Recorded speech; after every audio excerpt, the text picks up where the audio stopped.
Nongmaijing numit tarik tara taruk numit asigi rasifal pizeri. Mes rasigi oina pukning wakal pibam pagatsaba matam oi. Kudong thibasing maibuknaba ngamgani anauba thabak paiba yai. Bris rasigi oina sel thumgi pibam pagatsaba lan thum lepa ngamgani nungaiba pau leigani. Mithun rasigi oina wa ngang basakpada haisingu maduna nahaki punsi maikei oigani. Karkat rasigi oina sel gi chading hengalakadaba leibana sel chattanaba hotnajau. Singha rasigi oina nahakna losinglaga tauba thabak mai pakani thajaba thamu thabak pangthou.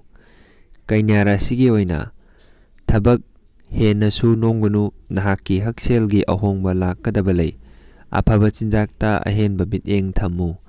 Tula rasigi oina marup mapang sagai nataigi mateng phangani nungsi nungongi lamda nungaiba minok phangani. Brisik rasigi oina ingthana wakhal leitana thabak taudrabadi maithiba nangani hakselda akaiba lei.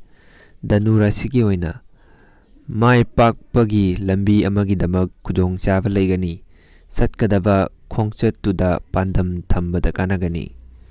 Makar rasigi oina awangba phida phangnanabagi damak wakhal thadau. Ahenba chadingsing chattanaba honau.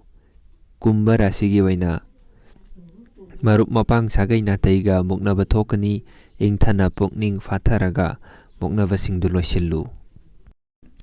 Min rasigi oina thabak tawada pukning langba mai paktaba piri. Pukninggi ihulda thabak tawke khanganu. Mayamna channel asibu nungsibiduna like share amani subscribe tawpiduna support tawbiramo.